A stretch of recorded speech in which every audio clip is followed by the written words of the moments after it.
Chalakudy bank കവർച്ചാ കേസിൽ പിടിയിലായ റിജോ ആന്റണിയെ ഇന്ന് കോടതിയിൽ ഹാജരാക്കും.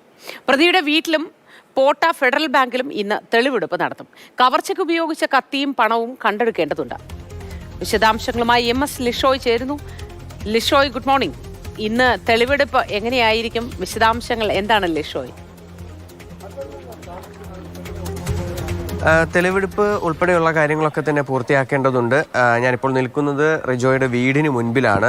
ഇതാണ് ഇന്നലെ ഇവിടെ നിന്നാണ് റിജോയെ പിടികൂടിയത്. ഈ വീടിൻ്റെ ഉൾപ്പെടെ കടം വീട്ടുന്നതിന് വേണ്ടിയാണ് റിജോ ഈ മോഷണം നടത്തിയതെന്നുൾപ്പെടെയുള്ള കാര്യങ്ങളാണ് പോലീസിനോട് പറഞ്ഞിട്ടുള്ളത്. ഇന്നിപ്പോൾ സ്ഥലത്ത് വാർഡ് മെമ്പർ ഉൾപ്പെടെയുള്ളവർ ഇവിടെ ഈ വീടിൻ്റെ മുൻപിലുണ്ട്. ഇന്നലെ ഈ അറസ്റ്റ് ചെയ്യുന്ന ഒരു സമയത്ത് ഇവരൊക്കെ അതിന് തൊട്ട് മുൻപ് വരെ ഇവിടെ ഉണ്ടായിരുന്നു. ആ സമയത്തുണ്ടായിരുന്നു നിങ്ങളുണ്ടായിരുന്നു? എന്താ സംഭവിച്ചത്? അതായത് ഇതിനു മുമ്പ് ഒക്കെ ഇങ്ങനെയുള്ള ഒരു ആളായിരുന്നു അയാളെ കുറിച്ച്? ഇല്ല, ഇങ്ങനെ ഒരു വ്യക്തിയാണ്. ഏകദേശം 2.5 വർഷമായിട്ടുള്ള കൊറോണ വന്ന സമയത്താണ് അയാൾ നാട്ടിൽ വന്നത്. ഭാര്യയും നേഴ്സാണ്. അവർ വിദേശത്ത് ജോലി ചെയ്തവരായിരുന്നു. 2.5 കൊല്ലമായിട്ടുള്ള ഈ വീട് വാങ്ങിച്ച് താമസിച്ചിട്ട് ഭാര്യ തിരിച്ച് വിദേശത്തേക്ക് പോവുകയും 2 മക്കളെ പഠിപ്പിക്കുകയൊക്കെ ചെയ്യുന്നുണ്ടായിരുന്നു. ഇയാൾ ഈ സമീപ പ്രദേശത്തുള്ളവരായിട്ടൊക്കെ എല്ലാവരും നല്ല കമ്പനിയായിരുന്നു. ഇന്നലെ ഞങ്ങളുടെ യൂണിറ്റിന്റെ കുടുംബ സമ്മേളനമായിരുന്നു ഇവിടെ 2:30-ക്ക്. 4:30 വരെ ഞങ്ങൾ ഇവിടെ 10-20 വീട്ടുകാർ ഇവിടെ ഉണ്ടായിരുന്നു. പിന്നെ ഇതിനെക്കുറിച്ച് ഈ കളവിനെ കുറിച്ച് ഫെഡറൽ ബാങ്കിലുണ്ടായ കവർച്ച ചെയ്തതിനും ഇവിടെ നമ്മുടെ പോലീസ് നല്ല ഊർജ്ജസ്വലമായിട്ട് അന്വേഷണം നടത്തുന്നുണ്ടായിരുന്നു. അതിനെക്കുറിച്ചൊക്കെ ഇവിടെ ചർച്ച ചെയ്തപ്പോൾ കള്ളന് ഈ പ്രദേശത്തുള്ളതല്ല, കള്ളനെ ഒന്നും പിടിക്കില്ല എന്നുള്ളതിലാണ് ആള് സംസാരിച്ചത്. ഇവിടെ ഈ അയാള് എന്താണ് ഈ പറഞ്ഞ ഒരു സമയത്ത് മുമ്പ് ഉണ്ടായിരുന്നത്? അതായത് ഇയാൾക്ക് ഏതെങ്കിലും തരത്തിൽ ടെൻഷൻ ഉണ്ടായിരുന്നതായിട്ടാണോ നിങ്ങൾ പറയുന്നത്?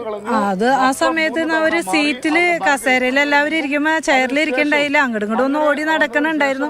പക്ഷെ നമ്മളത് അത്ര പ്രതീക്ഷിക്കണില്ലല്ലോ ഇങ്ങനെ ചെയ്യുന്നുണ്ട്, ഇങ്ങനെ ചെയ്തു. ഇവിടെ ഉള്ളവർക്കൊക്കെ അതൊരു ഒരു വലിയൊരു സംഭവം എന്ന് വെച്ചാൽ പ്രതീക്ഷിക്കാത്ത ഒരു കാര്യമാണ്. നമ്മളുടെ കൂടെ ഇതുപോലെ നടക്കുന്ന ഒരു വ്യക്തിയുടെ ഉള്ളിൽ ഇങ്ങനെ ഒരു കള്ളത്തരമുണ്ടെന്നുള്ളത് നമ്മൾ വിശ്വസിക്കണില്ല. ആ സമയത്ത് ഈ പോലീസ് എത്തുന്നത് എത്ര മണിക്കായിരുന്നു? പോലീസ് ഇവിടെ ഒരു ഏകദേശം ഉച്ച തുടങ്ങി ഒരു 12-1 മണി തുടങ്ങി ഇവിടെ ഈ വീടിന്റെ ഇതല്ലെങ്കിലും ചുറ്റു പരിസരം കോൺസെൻട്രേറ്റ് ചെയ്ത് CC ക്യാമറയും കാര്യങ്ങളൊക്കെ വാച്ച് ചെയ്യുന്നുണ്ടായിരുന്നു.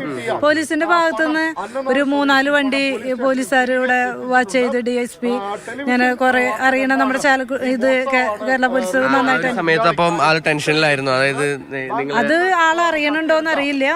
ആള് കുടുംബസമ്മേളനത്തിൽ ഞങ്ങളൊക്കെ അപ്പുറത്ത് വന്നത് കാരണം ഞാൻ മൊത്തം വാർഡിലെ കൗൺസിലർ ആയതുകൊണ്ട് വർക്കിംഗ് കമ്മിറ്റിയുടെ നോട്ടീസ് കൊടുക്കാനായിട്ട് ഞാൻ നടക്കുന്ന സമയത്ത് പോലീസുകാർ എല്ലാ ഭാഗത്തും അന്വേഷിക്കും. എന്റെ വീടിന്റെ ഫ്രണ്ടിലുള്ള വീട്ടിൽ നിന്ന് ആണ് CC ക്യാമറയിൽ ലാസ്റ്റ് അവർ കണ്ടുപിടിച്ച് കൺഫേം ആക്കിയത്. പക്ഷെ അപ്പോഴും നമ്മൾ വിശ്വസിക്കുന്നുണ്ടായിരുന്നില്ല ഇയാളിങ്ങനെ ചെയ്യുന്നു. അപ്പോൾ ഞങ്ങൾ ചോദിക്കുന്നുണ്ട് കറക്റ്റ് ആണോ എന്ന് നോക്കുക, ആയിരിക്കോ എന്നുള്ളത്. ഇത്ര കടമുള്ളതായിട്ടൊക്കെ നിങ്ങൾക്ക് അറിയായിരുന്നു? ഇല്ല, ഞങ്ങൾക്ക് അങ്ങനെ കടബാധ്യതയുള്ളതൊന്നും ഞങ്ങൾക്ക് അറിയില്ല. ഇപ്പൊ അടുത്ത് തന്നെയാണ് ഈ സിറ്റ് ഔട്ട് മുറ്റൊക്കെ ടൈലിട്ട് കാര്യങ്ങളൊക്കെ ചെയ്യുന്നുണ്ടായിരുന്നത്. ഞങ്ങള് ഡെയിലി പോണ വഴിയാണ്, തൊട്ടപ്പുറത്താണല്ലോ. അപ്പൊ പിന്നെ വിദേശത്തുനിന്ന് ഭാര്യ പൈസയൊക്കെ അയച്ചു കൊടുത്തിരുന്നത്. ഇതൊക്കെ കണ്ടിട്ട് നിങ്ങളുടെ അടുത്തൊക്കെ ഡിസ്കസ് ചെയ്തിരുന്നോ? ഈ പോലീസ് അന്വേഷണവും മറ്റു കാര്യങ്ങളൊക്കെ കണ്ടിട്ട് ഡിസ്കസ് ചെയ്തിരുന്നു? ഞങ്ങളെ പള്ളിയിലെ അച്ഛനും എല്ലാവരായിട്ട് 10-20 വീട്ടുകാർ ഞങ്ങൾ ഇവിടെ ഉണ്ടായിരുന്നു. റിജോ പറഞ്ഞതേ കള്ളനെ ഒന്നും പിടിക്കാൻ സാധ്യതയില്ല, അത് വല്ല അപ്പുറത്ത് എവിടെയെങ്കിലും പോയി ഒളിച്ചിരിക്കുന്നുണ്ടാവുള്ളൂ എന്ന് പറഞ്ഞു. അത് ആളുടെ ഒരു ഇതില് പിടിക്കില്ല എന്നുള്ളൊരു ധാരണയാണ്. പക്ഷെ ആള് ഇത്ര പൈസ ബാങ്കിൽ ഇരുന്നിട്ട് പോലും ആള് 15 ലക്ഷം എടുത്തു കൊണ്ടിട്ട് 10 ലക്ഷത്തോളം ഇവിടെ വെച്ചിട്ട് ബാക്കി 5 ലക്ഷം രൂപ എന്തോ കടബാധ്യതയില് മാറ്റി എന്നാണ് പറയണ കേട്ടത്. കറക്റ്റായിട്ട് അത് അറിയില്ല. എന്നിരുന്നാലും ആളത് 3 ഡ്രസ്സ് മാറിയിട്ടേ വന്നതുകൊണ്ട് പോലീസിന് ഒരു കൺഫ്യൂഷൻ വന്നത്. ഇങ്ങനെയൊക്കെ ഒരു ട്രിക്കി കാര്യങ്ങളൊക്കെ ചെയ്യുന്ന ഒരാളായിരുന്നു ഇല്ല, അങ്ങനെ ഇയാള് ഞങ്ങൾക്ക് 2.5 വർഷത്തെ പരിചയം മാത്രമേ ഉള്ളൂ.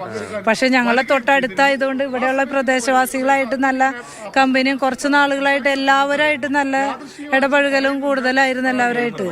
പിന്നെ ഇങ്ങനെ ഇത്തിരി മദ്യപാനം ഉണ്ടായിരുന്ന കമ്പനി കൂടുതലുണ്ടായിരുന്നു ഇപ്പൊ കേട്ടിട്ടുണ്ട്. പിന്നെ ആളുടെ ഭാര്യ അടുത്ത മാസം വരാനിരിക്കുകയായിരുന്നു എന്ന് പറഞ്ഞു.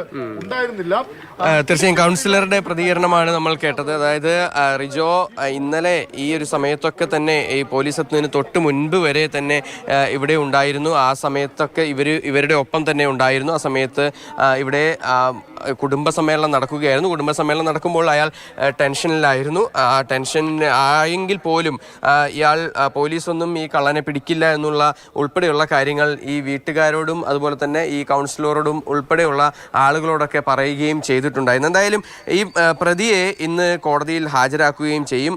കോടതിയിൽ ഹാജരാക്കി തുടർ നടപടികൾ എന്തായാലും സ്വീകരിക്കുകയും ചെയ്യും.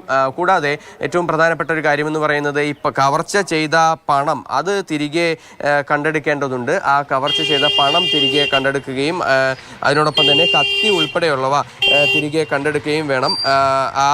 ആ ഒരു സംഭവമാണ്. അതായത് ഈ കത്തി ഉൾപ്പെടെയുള്ള കാര്യങ്ങളൊക്കെ തന്നെ കണ്ടെടുക്കേണ്ടതുമുണ്ട്. എന്തായാലും വലിയ തോതിലുള്ള ഒരു അന്വേഷണത്തിന്റെ ഒടുവിലാണ് റിജോയെ കണ്ടെത്താനായി സാധിച്ചത്. അതായത് വളരെയേറെ പോലീസിനെ കുഴയ്ക്കുന്ന തരത്തിലുള്ള കാര്യങ്ങൾ കഴിഞ്ഞതിന് ശേഷമാണ് ഇപ്പോൾ റിജോയെ കണ്ടെത്തിയിരിക്കുന്നത്.